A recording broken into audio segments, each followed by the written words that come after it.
मुझे एक बात और कहनी थी। आजकल के बच्चे सुसाइड क्यों करते हैं? आजकल के बच्चे बहुत ज़्यादा ऐसे, मतलब कहीं पर भी आप उनको अकेला छोड़ते हैं, अकेला भेज देते हैं, वहाँ वो डिप्रेशन में आ जाते हैं, उसके बाद वो सुसाइड कर लेते हैं, है ना? क्योंकि आजकल क्या ना, सबको सेपरेट रहना पसंद हो गया। पहले जैसे एक परिवार में रहना, दो दो पीढ़ियां के पूरा परिवार एक साथ रहना, संयुक्त परिवार रहना, वो वाली चीज़ तो अब रही नहीं है ना? क्योंकि संयुक्त परिवार में रहते हैं ना, तो अगर मम्मी पापा अकेले अपने को बच्चों को एक साथ रखते हैं, तुम पापा ड्यूटी चले गए, मम्मी का काम में ध्यान चला गया, बच्चों पे जो बच्चे एक्टिविटी करते हैं उनमें अपना कोई ध्यान ही नहीं है। या तो बच्चे मोबाइल में लगे हैं, या फिर बच्चे बाहर जा रहे हैं, घूम रहे हैं, कहाँ जा रहे हैं, कहाँ आ रहे हैं, कोई ध्यान नहीं रख पाता। पहले दादा दादी, ताऊ ताई सब अपने फैमिली में साथ में रहते थे। चाचा चाची अगर एक काम में लग रहा है तो दूसरा बच्चों पे ध्यान दे रहा है, दूसरा काम लगाओ तो तीसरा बच्चों पे ध्यान जरूर दे रहा है। तो बच्चों पे निगाहें रहती थी। और आजकल के ज़माने में सेपरेट के चक्कर में मैं मेरे बच्चे को बहुत पढ़ा लूँगा, लिखा लूँगा, उनको पता नहीं मैं क्या बना दूँगा, उस चक्कर में अपने बच्चों को अलग ले जाते हैं। ठीक है, दादा दादी तो पता नहीं कहाँ रहते हैं, और चाचा चाची जो भी ताऊ ताई, वो सब अपना अपना सेपरेट रहना पसंद करते हैं।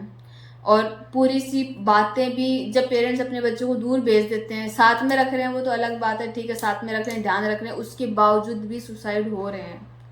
कोटा में मैं रह रही हूँ तो मुझे पता है, उसके बावजूद भी बच्चे नानी के साथ रह रहे हैं तब भी सुसाइड कर रहे हैं, कोई दादी के साथ रह रहे हैं फिर भी सुसाइड कर लेते हैं। क्योंकि वो शुरू से वो बच्चे पेरेंट्स से जुड़े ही नहीं हैं, उनसे दादी दादा से लगाव रहा ही नहीं है। जब अपन उनके साथ रखेंगे ही नहीं तो उनसे लगाव रहेगा ही नहीं। तो दादा दादा के साथ लगाव नहीं रहेगा, जब तक पूरी फैमिली के साथ लगाव नहीं रहेगा, वो बच्चा आप अपनी बात आप तक या पेरेंट्स तक शेयर ही नहीं करेगा। और दूसरी बात ये सोचते हैं पेरेंट्स, अपने घर बच्चे को छोड़ के आ गए, हॉस्टल दिला दिया, अच्छी कोचिंग दिला दी, उसको वहाँ छोड़ के आ गए, उसके बाद वो टाइम टू टाइम पूछेंगे भी नहीं, आज मम्मी कुछ काम करने लगी, पापा बाहर अपने काम में बिजी हैं, बहुत पैसे में ध्यान दे रहे हैं, बच्चों की तरफ कोई ध्यान ही नहीं है। और दिन में एक बार पूछ लें, बच्चा खाना खा लिया? हाँ खा लिया। उसके बाद वो पूछेंगे ही नहीं, या फिर 2 दिन से पूछेंगे, 3 दिन से पूछेंगे। उस बच्चे को अगर किसी भी, क्योंकि बच्चा तो बच्चा होता है, वो तो नाजुक होता है, इतना समझदार होता तो वो बच्चा थोड़ी कहलाता। तो बच्चों पे बिल्कुल ध्यान ही नहीं है। अगर उसी बच्चे को आप दिन में अगर 4 बार हॉस्टल में खाना मिल रहा है तो आप 4 बार फोन लगाइए कि हाँ बेटा नाश्ता किया सुबह का? हाँ किया।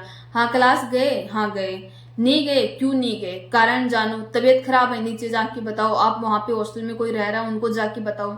वो पूछेंगे ही नहीं, पूछेंगे ही नहीं। बच्चा क्लास जा रहा है या नहीं जा रहा उनको मतलब ही नहीं है।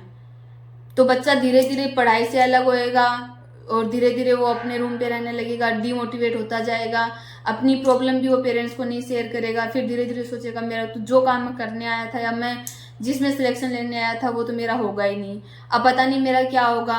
तो ये दिमाग में उसकी चलती रहती है। अगर उसी टाइम या कंटिन्यू पेरेंट्स उससे बात करेंगे, उससे बोलेंगे कि बेटा अगर सिलेक्शन नहीं हुआ तो कोई बात नहीं, तुम आराम से घर आ जाओ, और बहुत ऑप्शन है, हमारा भी सिलेक्शन नहीं हुआ है, हमारे पास भी तो और ऑप्शन है, पैसे हम भी कमा रहे हैं, पैसे कमा के हम भी घर चला रहे हैं। जरूरी नहीं है कि सारे डॉक्टर इंजीनियर जो भी अच्छे बन जाएं। अगर सारे ये बन गए तो फिर बाकी हैं जो, उनकी वैल्यू भी क्या रहेगी? अगर सारे डॉक्टर इंजीनियर बन गए तो सबकी वैल्यू भी क्या रहेगी? दूसरी चीज बन भी नहीं सकते क्योंकि इतना सारा ऑप्शन नहीं है, या उतनी सारी जगह नहीं है कि वहाँ पे सारे बच्चे डॉक्टर इंजीनियर बन जाएं। तो प्लीज़ अपने अपने बच्चों पे टाइम टू टाइम ध्यान दीजिए, और अपने बच्चों को हर 1 मिनट उनसे जुड़े हुए रहिए। किसी का भी बच्चा सुसाइड नहीं करेगा, सक्सेस नहीं होगा तो कम से कम जैसा बच्चा गया है वैसा वैसा वापस आएगा। और दूसरी चीज़ कि आज के ज़माने में अपन संयुक्त परिवार में नहीं रह रहे, एक साथ नहीं रह रहे, वो सबसे बड़ी बात है। वो सबसे, अगर संयुक्त परिवार में बच्चा रहा होगा ना तो वो बिल्कुल भी सुसाइड नहीं करेगा, क्योंकि उसको पता रहेगा कि दादी दादा के साथ जाना है, बाहर घूमना है, चाचा चाचा के साथ मजाक मस्ती करनी है, मतलब बार बार वो लोग भी कॉल करेंगे। जब अपन टूटे हुए बिखरे हुए पहले से ही पड़े हैं परिवार में तो कोई एक दूसरे से जुड़ेगा भी नहीं, कोई एक दूसरे को फोन करके भी नहीं पूछेगा, ये भी नहीं चाहेगा कि उनकी बेटी कहाँ है, अपनी भतीजी कहाँ है, अपनी जेठूती कहाँ है, कोई नहीं चाहेगा। और सारा अगर जुड़े हुए होंगे ना, तो दिन में अगर मम्मी कॉल नहीं करेगी तो चाचा करेंगे, चाचा नहीं करेंगे तो ताई करेगी, कोई ना कोई करेंगे। तो प्लीज़ आप लोगों से अनुरोध है कि जितना हो सके अपने संयुक्त परिवार में रहे और अपने बच्चों की से कनेक्ट रहे। तो आप अगर मेरा वीडियो अच्छा लगे तो प्लीज़ लाइक कर देना, शेयर कर देना। Thank you, bye. आज के लिए इतना ही।